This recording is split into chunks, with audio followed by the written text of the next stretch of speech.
There's nothing more closely associated with Melbourne than its famous trams. Indeed, for over 100 years, it has been one of the great tram cities of the world. As many thousands of Melburnians today travel to work on electric trams, how many spare a thought for the forerunner of the electric tram, the cable tram? How few remember.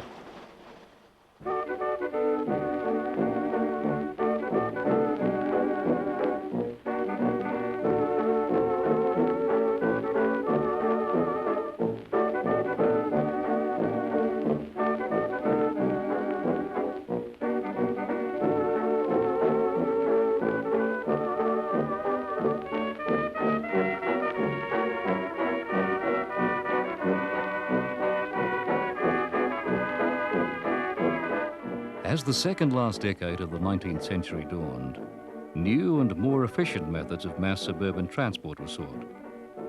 Until this time, horse-drawn vehicles and bicycles were the principal forms of transport.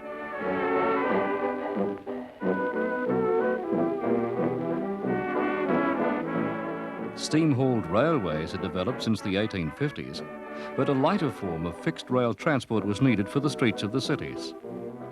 Hence, the street railway, or tramway, was developed, initially with horse-drawn vehicles used in Hawthorn, Kew and Royal Parade. Steam trams, which were experimented with in Sydney, then finally an innovative form of propulsion contained not on the vehicle, but in a tunnel under the roadway, a cable-hauled tram. Two men, Francis Clapp and George Duncan, could rightly claim to be the fathers of Melbourne's cable tram system. Clapp, after seeing the results of a line in New Zealand and reading reports from the United States, was convinced that Melbourne was suitable for cable trams. He invited Duncan, an engineer who had been engaged in the building of the initial line in New Zealand, to formulate plans for service in Melbourne. After lengthy debate and deliberation by Parliament, the first cable tram line in Australia opened with minimal fuss on the 11th of November, 1885.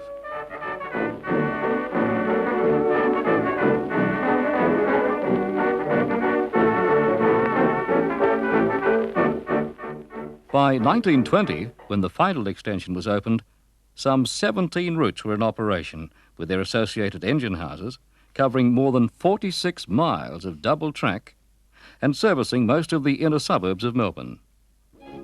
The heart of the cable tram system was the cable and associated equipment.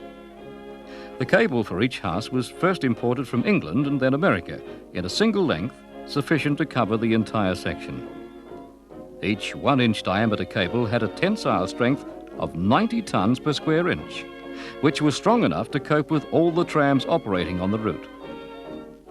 After unloading, it was taken by horse-drawn vehicle to the engine house, where it was threaded through the tunnel to the terminus, and then returned to the engine house, where it was spliced over a length of about 80 feet to form an endless loop. Splicing was a complex and lengthy task, involving teams of highly skilled workers in an operation lasting several hours. The cable was made of steel and consisted of 6 strands, each of 7 wires, wrapped around a hempen core. The average life of a cable was about 6 months, although this varied from as little as 3 months to as long as 4 years on a lightly used route.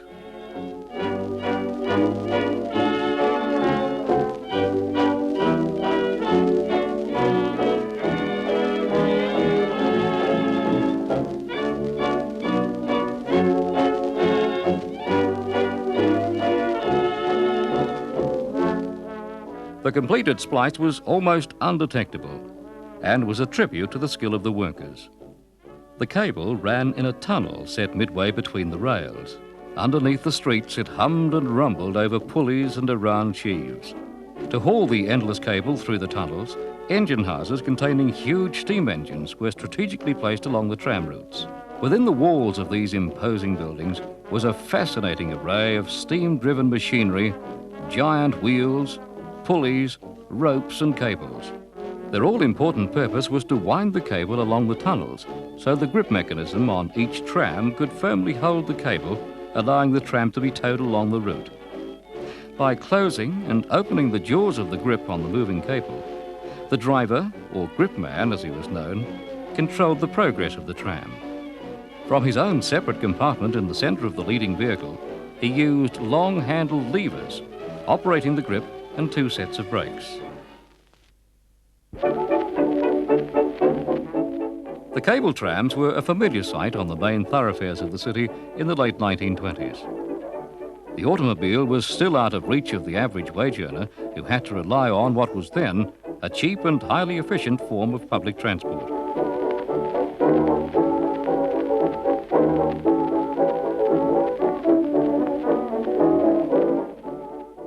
Services throughout the day were frequent, but at the corner of Collins and Swanston Streets in the evening peak hour between 5 and 6, more than 400 cable trams passed through the intersection.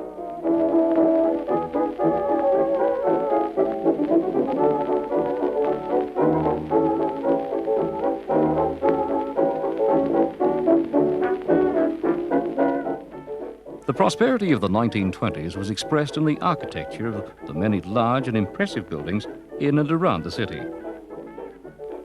At the western end, in Spencer Street, the Victorian Railway's head office dominated the view towards the Yarra. On the opposite side of the street, hotels had sprung up to provide accommodation and refreshment for country travellers arriving at Spencer Street Station. Also opposite the Spencer Street Rail Terminal stood the Mail Exchange, which handled interstate, overseas and local mail. Back towards the centre of the city, the commercial heart of Melbourne, Bourke Street, busy and bustling, typical of the pace of city life at that time.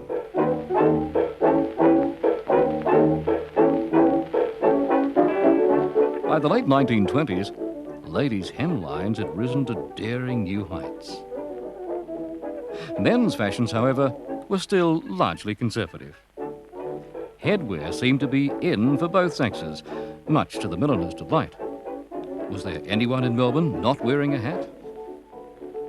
Collins Street, with its ornate gas lamps and impressive banking chambers, was the financial heart of the nation, while further east, parking spaces, then as today, were at a premium. Horse-drawn transport was still commonplace in the centre of Melbourne, but horsepower of a different kind was gradually taking over. 2 blocks north of the city centre, the Queen Victoria Hospital in Lonsdale Street cared for Melburnians' health needs from the early days. At the weekends, life in the city shifted from business to leisure. And for many Melburnians, this meant only one thing: a weekly visit to the football, cheering their team on to that one day in September, the grand final. On a fine spring Saturday of 1929, Collingwood took on Richmond for the Premier's flag.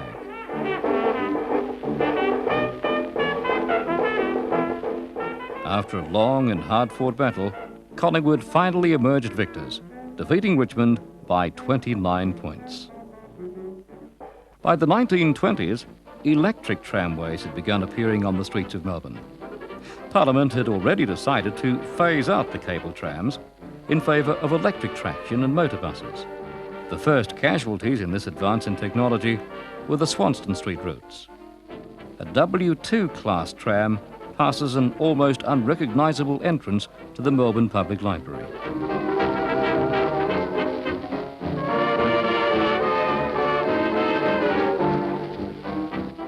Electrification was not just confined to the tramways, however. By the end of the 1920s, the Victorian Railways had completed electrifying the suburban passenger network, and rail commuters were being treated to new standards of speed and comfort. With the onset of the Depression in the 1930s, little thought was given to recording the demise of the superseded modes of transport, and even less to preserving examples of them. Fortunately, one cable tram set was retained and later restored for public display. Of the few motion pictures that still exist, those made by Neville Govett are among the best. Here Neville, now in his 70s, revisits cable tram number 1 on display in Russell Street at the rear of the Victorian Science Museum, and recalls that his enthusiasm for filming them was not shared by everyone. I'm looking back now and realising that I really achieved something. I was laughed at by people. I was ding ding and what are you doing, sonny, and all this sort of thing, but I had the cooperation of the cable tram employees, and that was a wonderful thing. And do you know that I used to pay my fare for the privilege of travelling on the trams to actually take the film?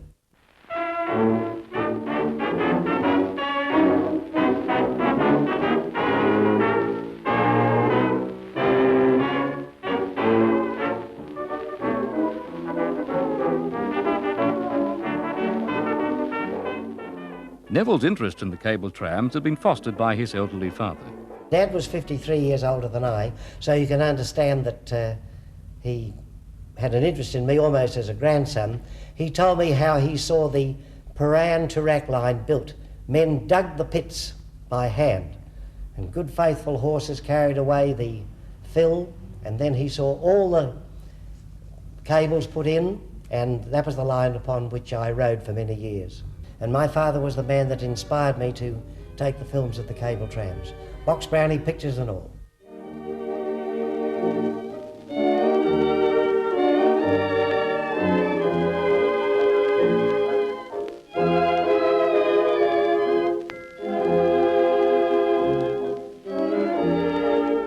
The rolling stock consisted of an enclosed trailer preceded by an open vehicle known universally as the dummy. This was believed to be short for dummy locomotive, since it gave the appearance of hauling the trailer as a locomotive might. In fact, the dummy had no propulsion of its own and was simply hauled along by the cable beneath the road.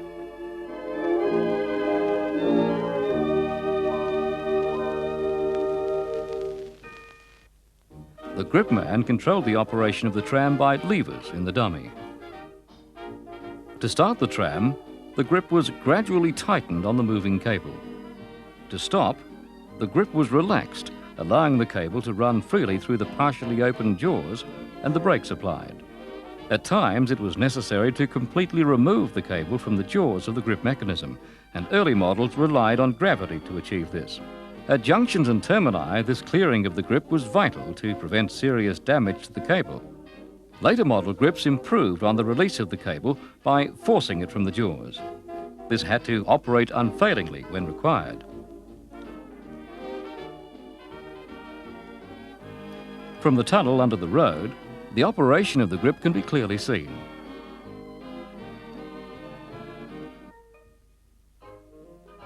To lift the cable into the empty jaws of the grip, a device known as a cable dolly was located at each terminus and junction.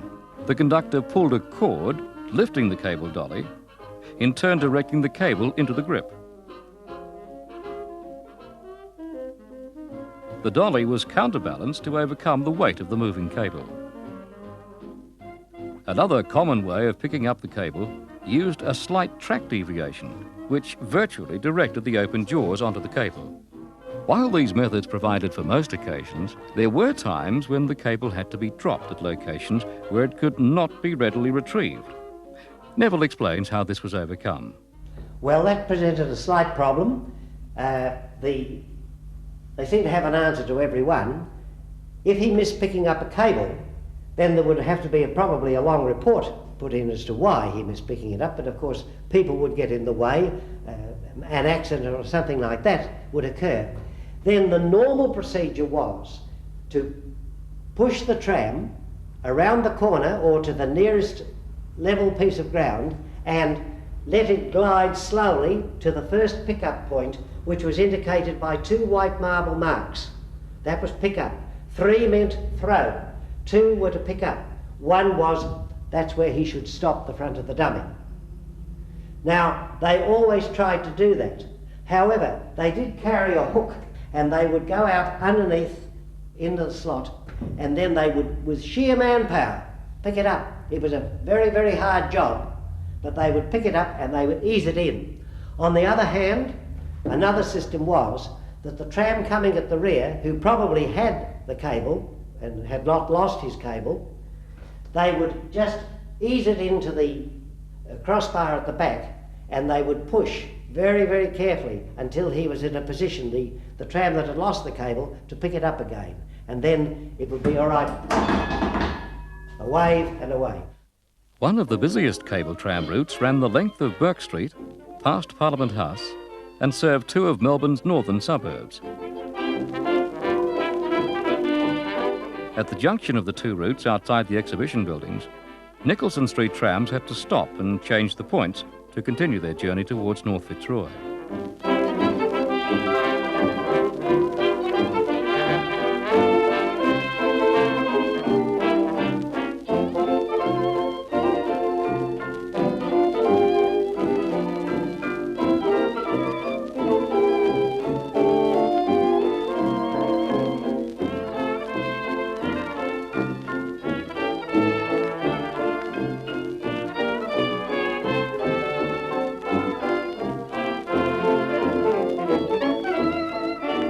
At the terminus, near the Inner Circle railway line at North Fitzroy, the dummy was run around the trailer, which was recoupled with some effort by the conductor prior to the journey back to the city.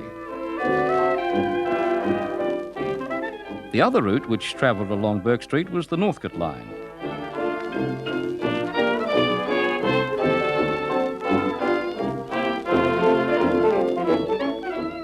Beginning in High Street, the trams travelled through Clifton Hill and Collingwood before joining the Nicholson Street line at Gertrude Street for the run to the city.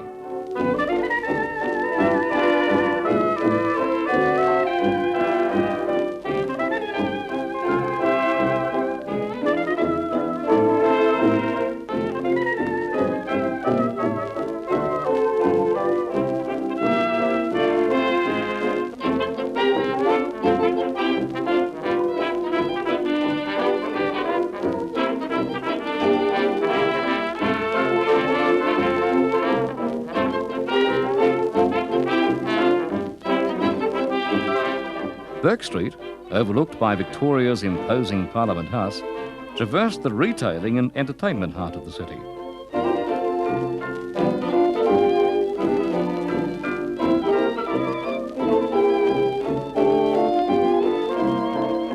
With its generous grades and freedom from curves, this thoroughfare was ideally suited to cable traction, and regular patronage for the cable trams was ensured by the many theatres and the major department stores, Buckley and Nunn and the Meyer Emporium. At the busy Elizabeth Street intersection, the cable trams rumbled past the General Post Office. Opened in 1867, this building replaced an earlier one on the site originally set aside by Melbourne surveyor Robert Hoddle to serve the postal needs of the city.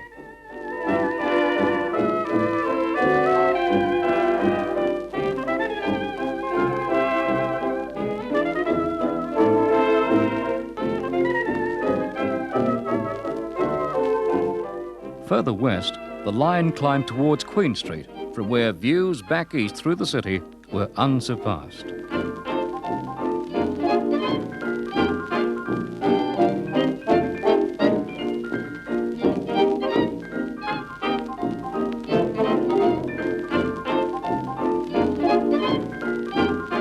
The final run down to the terminus concluded at Spencer Street, opposite the main country rail terminal.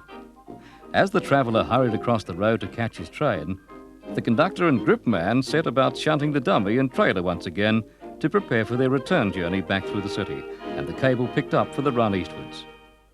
The cables were driven by steam engines housed on 12 sites around the system. The engine house at the corner of Gertrude and Nicholson Streets had a typical late 19th century facade. The towering 150-foot-high brick chimney and constant exhaust of steam gives some indication of the massiveness of the machinery inside. At the heart of the engine house were the 6 huge Babcocks and Wilcox boilers. These consumed prodigious quantities of coal, which was hand-shoveled by teams of workers for up to 18 hours a day. This was essential to keep up the constant supply of steam required by the engines. This steam was delivered to the cylinders by overhead pipes at a constant pressure of 80 pounds per square inch.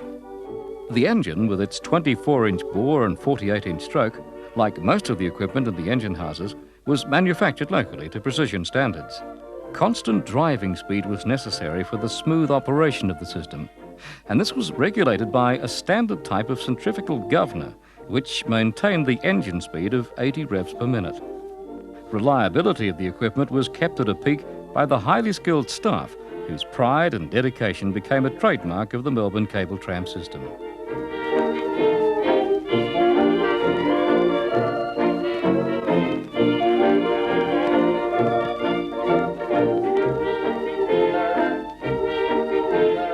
The use of mechanical instruments, together with the trained eye, were foremost in the early detection of problems.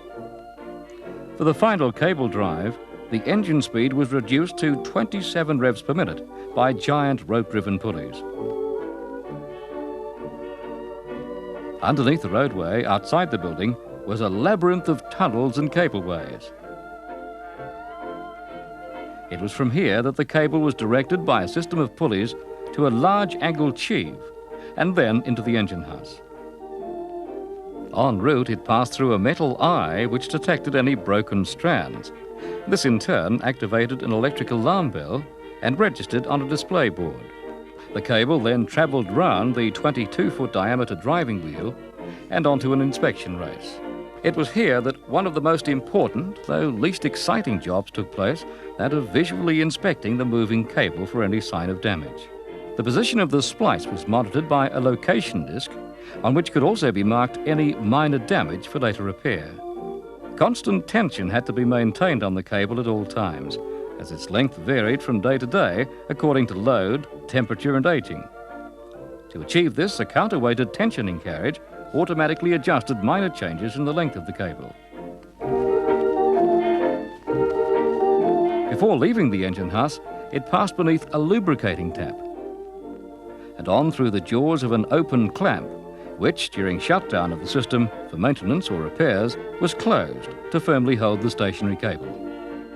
The cable then passed out into the street once again to continue its journey to the terminus and back.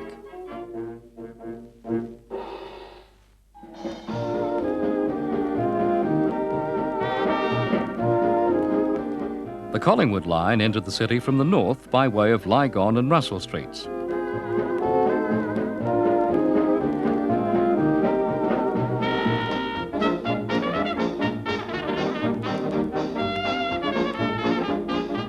Crossing Latrobe Street with the Magistrates' Court on the corner, the route continued past the museum and the then tree-filled site, now occupied by restored cable tram number 1.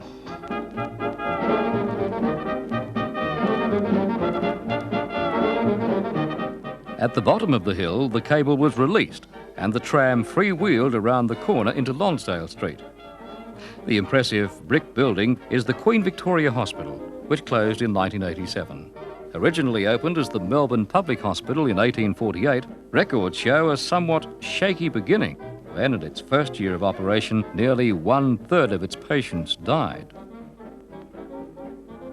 After crossing Swanston Street, the tram continued to its terminus at Elizabeth Street near the Lonsdale Street entrance to the Myer Emporium. The tram was then shunted in readiness for the return journey to Collingwood.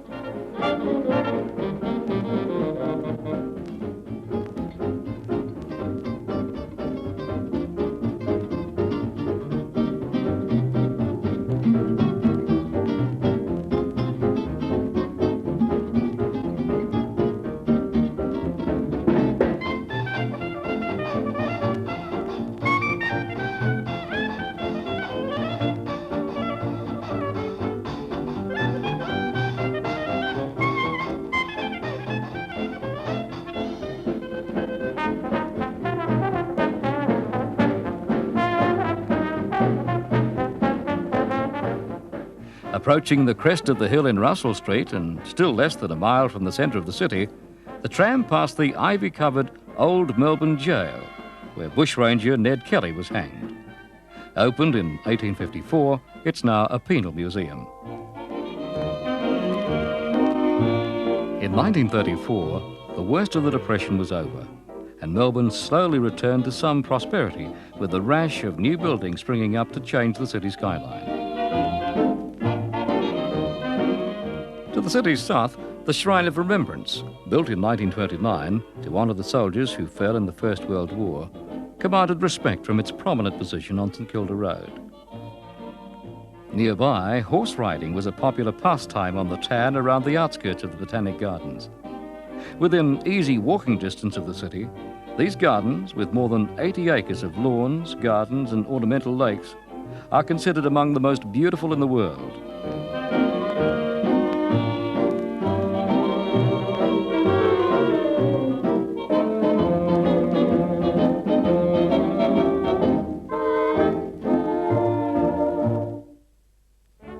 "1934 saw both tragedy and triumph. In that year, the great Hawthorn floods caused devastation within a few miles of the heart of Melbourne, when the nearby Yarra River burst its banks after the heaviest rainfall in decades.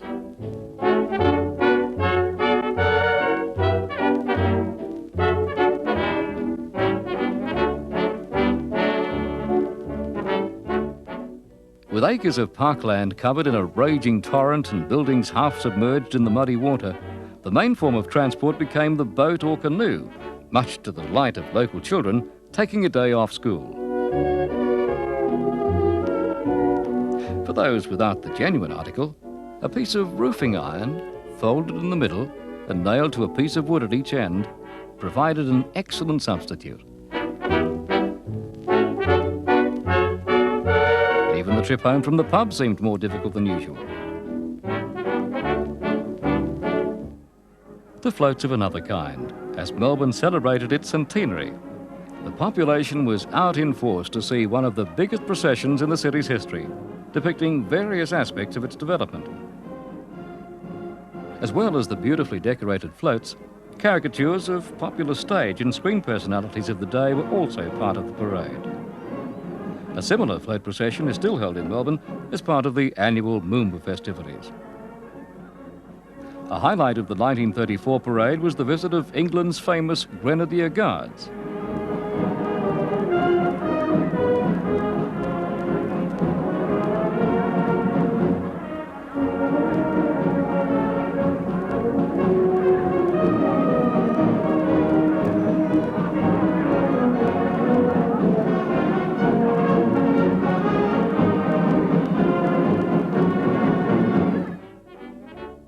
The streets of Melbourne were adorned for the centenary with bunting and specially designed street poles known as lolly sticks.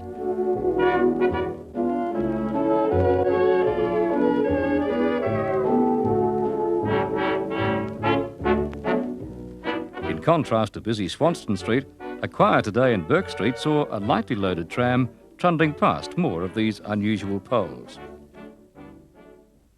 The Nicholson Street workshops in North Fitzroy carried out major repairs, repainting and complete overhaul of dummies and trailers. A hand-powered traverser was used at the workshops to move the vehicles between the various maintenance areas.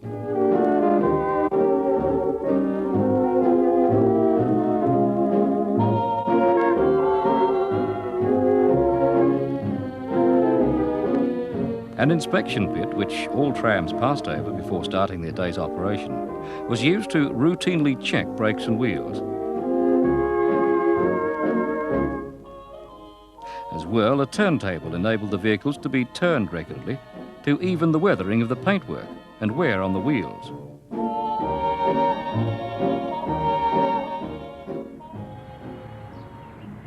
Recalling his visits to the workshops, Neville Gollett speaks of the pride and dedication of the men employed there. The pride in the work of the men was magnificent. They loved their jobs. They were tidy, neat, and men that would give service. Oh, it was wonderful. I do know that when a tram would be taken off the road for maintenance and repainting, that when it went out early at about 5 o'clock in the morning from one of the depots, I think it was Nicholson Street in the latter days, that men would actually be dusting the cars with the dusters as it went onto the road, and they would stand and admire it as it went out onto the road.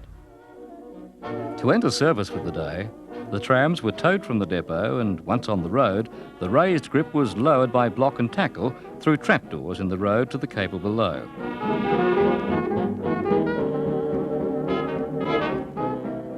With the grip firmly bolted into position, the conductor lifted the cable into the jaws with his hook, and the tram moved off, leaving the trapdoors to be closed.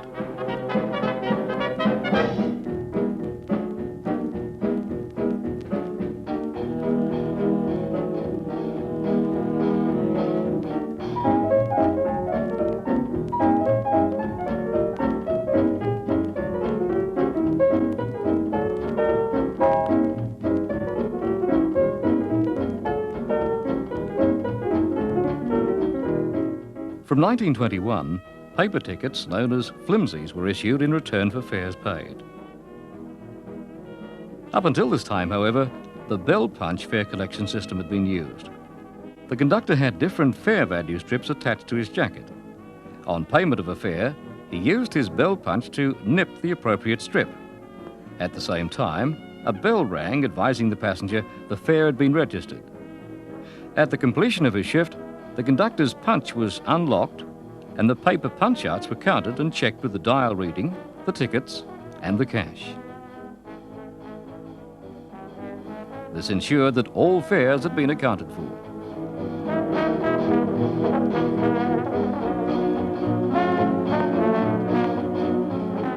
In addition to cable warning devices at engine houses, boxes maintaining direct communication with them were installed along the routes. When a problem arose that interrupted the service, the conductor or gripman could unlock the nearest box and relay a specific message to the engine house, where it was recorded on punched paper tape. Appropriate action could then be taken to rectify the problem. A tower on top of the Nicholson Street engine house contained levers to operate the junction points at the busy intersection below. However, this system was replaced in later years by a point lever mounted in the roadway, operated directly by the tram conductor. When a tram reached the junction, the conductor raised the lever in the road to change the points. The cable dolly was operated to engage the new cable, and the conductor rejoined the tram.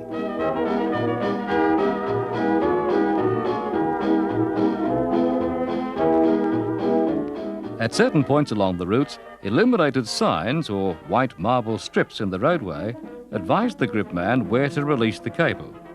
For example, at intersections where two lines crossed, with one cable passing beneath the other, and also at corners.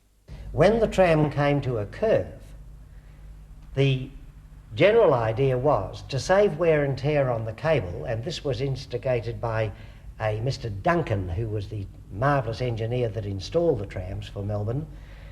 The cable did not follow the line. It went straight out and turned at a right angle. Therefore, the gripman had to release the cable on approaching the curve. The tram went round on gravity, and then the cable was picked up to resume its journey around the corner. That saved tremendous wear and tear on the cable. Now, of course, you realise that in some places where there was an uphill grade, it was necessary to retain the cable. There are certain sections of the city where that had to be, especially on the Lonsdale Street section. Although not travelling very fast, the trip around the curve could unbalance the passengers. And to warn them, the gripman would shout, "Mind the curve." It was this term, more than any other, that became synonymous with Melbourne's cable trams. But what if the unpropelled tram did not get around the curve? Well, the passengers got off and pushed. No trouble at all. Keeping the system running meant in some cases the performance of somewhat dangerous jobs with little thought for personal safety.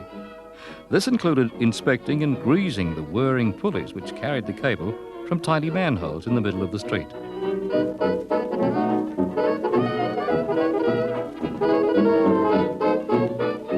Back at the engine houses, those working with the heavy machinery too were faced with many physical dangers. While just moving around the engine pit could be a life-threatening act in itself. The Collins Street routes originally served North Fitzroy and Victoria Bridge to the northeast of the city. The dignified and professional people of Collins Street objected to the replacement of their cable trams by the noisier electric trams with their unacceptable overhead wires. After the closure of Collins Street for conversion to electric traction, the Port Melbourne and South Melbourne beach routes continued to operate from a new terminus at the corner of Market and Collins Streets.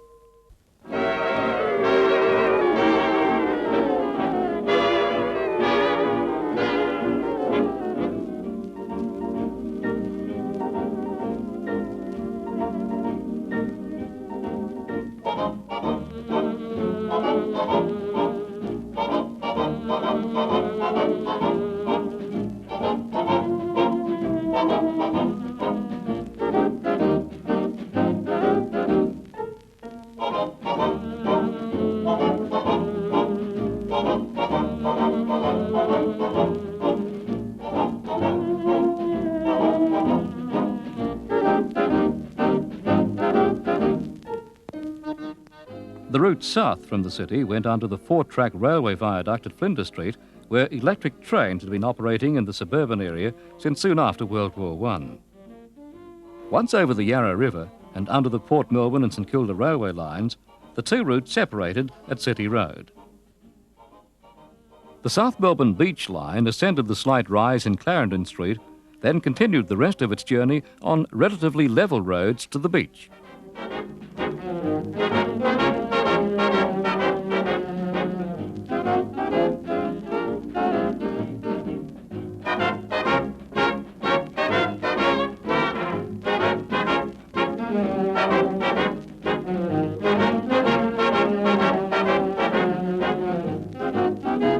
A short distance west of South Melbourne Beach was the Port Melbourne line terminus. The extensive wharves at Port Melbourne saw the regular arrival and departure of large cargo vessels and passenger liners in the days before travel by air was popular or affordable. From here, passengers wishing to travel to the other side of Port Phillip Bay could take one of the huge paddle steamers to such popular resorts as Queenscliff and Sorrento. The Hygeia was one of 3 paddle steamers that plied Port Phillip Bay on excursion traffic for Bay Steamers Limited between Port Melbourne and the southern Bayside resorts. Built in England in 1890, she was faster, roomier and more luxuriously appointed than her slightly older sister, the Ozone.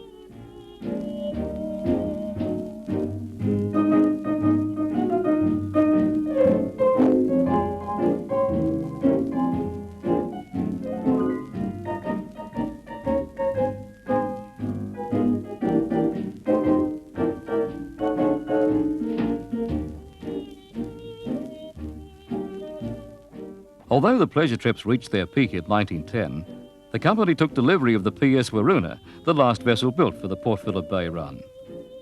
By 1917, patronage had fallen off and the Ozone was retired, followed in 1931 by the Hygeia, and finally the Waroona just prior to World War II. The vessels themselves featured promenade decks, extensive saloons, dining rooms, food stalls and book stands. The Waroona even had a barber shop, scullery and baker shop. The outing for most travellers, however, was enjoyed relaxing in the salt-tinged air of the open decks.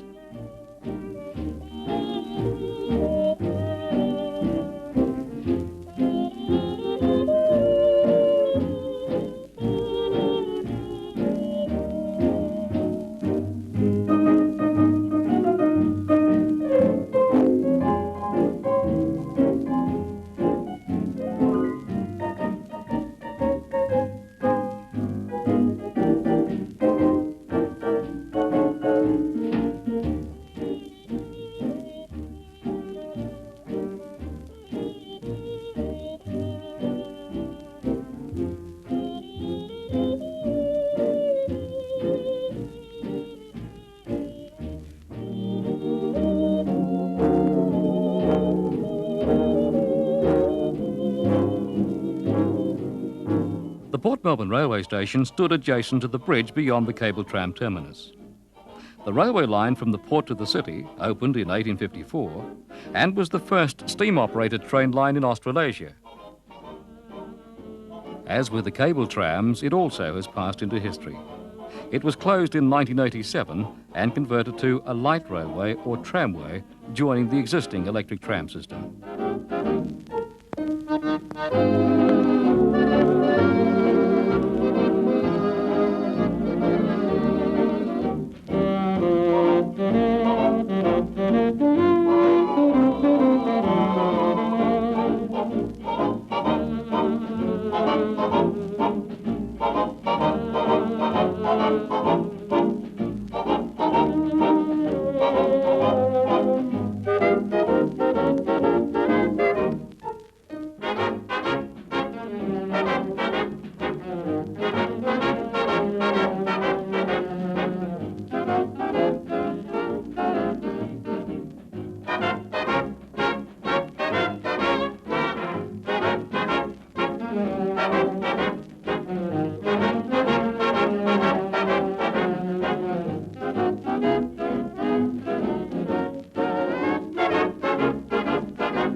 As the dummy always had to be the leading car, it was necessary at each terminus to shunt it around the trailer.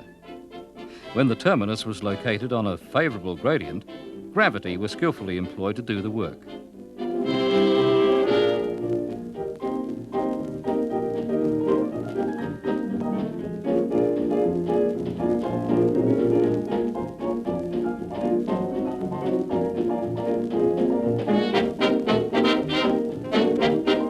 At places where the ground was level, the help of passengers and bystanders was often enlisted.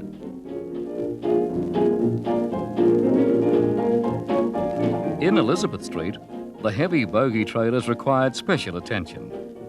These longer cars were used almost exclusively on the Brunswick line north of Melbourne, which ascended Elizabeth Street from Flinders Street, then proceeded along tree-lined Royal Parade past the University of Melbourne.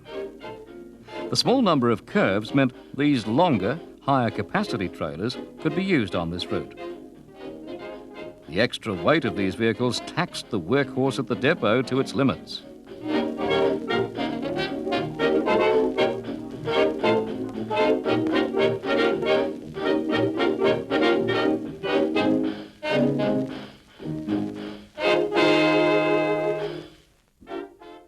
The grip man had pride of place in the centre of the dummy.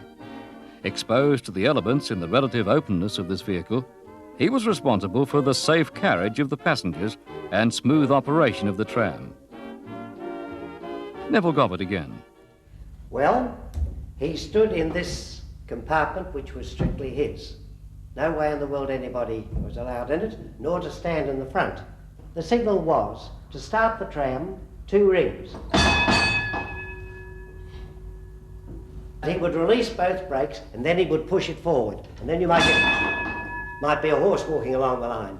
And then he would put it forward and the tram would go under its way. Various rules and regulations were displayed inside the dummy, including at least one that was not always strictly observed. Well, it was a rule. As a matter of fact, I think it was regarded that the gripman just loved talking to the passengers. I do know that Ron Horton, I'd like to quote him, the man who drove the last cable tram, actually made a statement that when he was transferred to the electric system and he sat in the little box up front, he felt so lonely after having been in the cable tram dummy and spoken to the passengers. Everybody had a word to say, inspectors and all. Oh yes, it was a rule that just was there, but it just wasn't observed. By 1938, the Burke Street lines were the only route still in operation. As early as 1924, the first steps towards closure of the cable tram system were taken when tracks at the northern end of Swanston Street were closed for conversion to electric traction. New loops and terminal shunts were installed to allow the truncated routes to continue, albeit temporarily. In August 1925, the first complete route was closed, the Windsor Esplanade line, which had been the last to open. The first line opened, that to Richmond, closed on the 30th of June 1927. The honour of the final run was bestowed on Tram No. 1, now on display at the museum. When the South Melbourne Beach and Port Melbourne lines closed in 1937, all that remained were the Burke Street lines, which soldiered on for a further 3.5 years.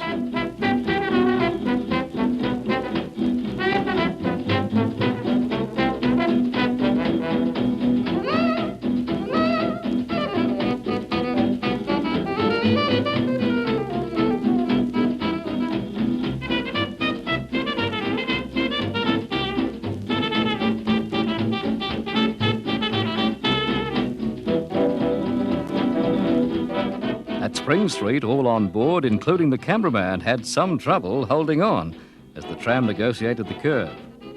The route then passed the historic Princess Theatre, opened in 1886, just 12 months before the Burke Street cable trams first brought patrons to its doors. The Princess has outlasted by nearly half a century the cable trams that served it so well.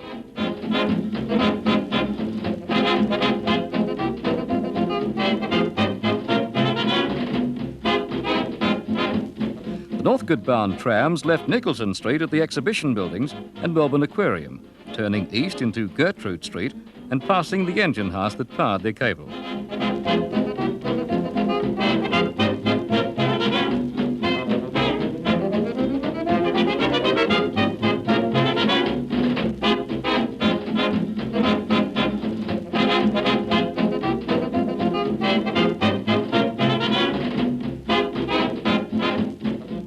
After turning into Smith Street, the trams travelled through the suburban shopping centre of Collingwood, on through North Fitzroy and Clifton Hill, before reaching High Street on the last leg of their journey to Northcote.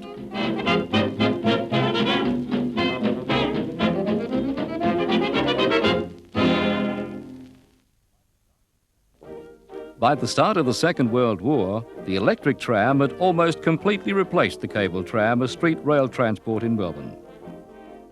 The retired vehicles were being sold off and carted away, and amidst much dust and noise, their tracks removed from the streets. Although performed with great speed and efficiency, this demolition work created as much disruption for road users of a now much larger Melbourne as had the original construction some 55 years earlier.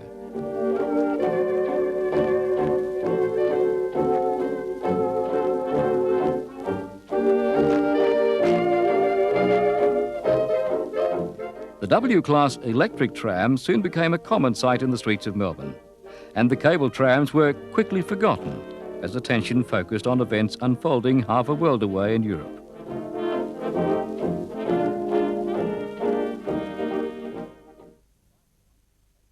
As the final months of cable tram operation approached, colour movie films started to become available to the serious amateur.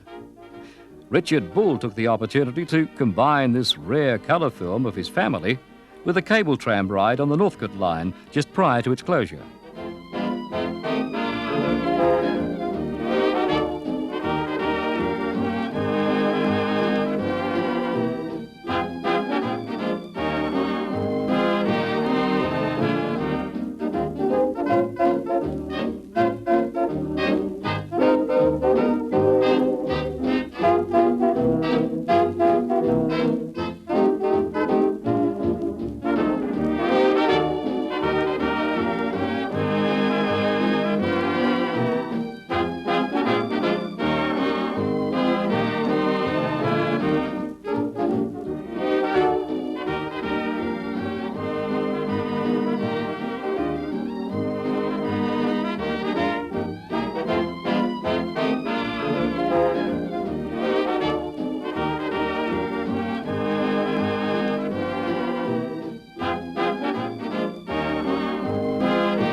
As twilight approached on the 24th of October 1940, passengers unknowingly rode the cable trams to their Saturday night entertainment for the last time.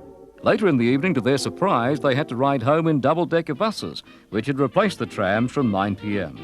The buses themselves were replaced on the routes in 1956 by electric trams.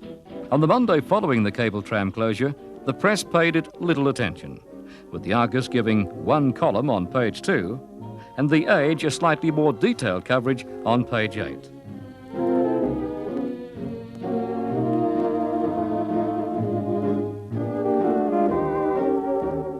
very little pictorial record of the final hours of this once great system survives. Little evidence now remains of Melbourne's cable tram system. The last piece of track at the corner of Burke and Spencer Street was removed in 1987 when alterations were made to the electric tram lines. Few vehicles have been preserved. And though some remaining buildings, such as the engine house at the corner of Bromby Street and St Kilda Road, are unrecognisable, others, like the one in North Melbourne, still retain some of their former character. Melbourne's system closed before sentiment and nostalgia were in vogue.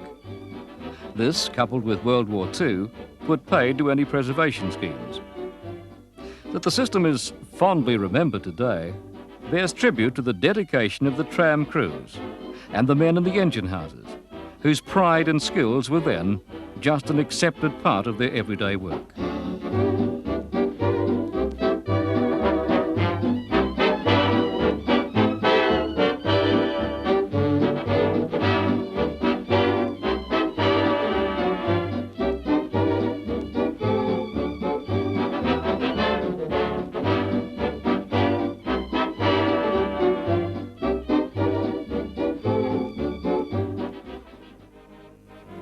The friendly bell has long gone from the streets of Melbourne. So too, the drone of the cable beneath the streets, and the cheerful cry, "Mind the curve."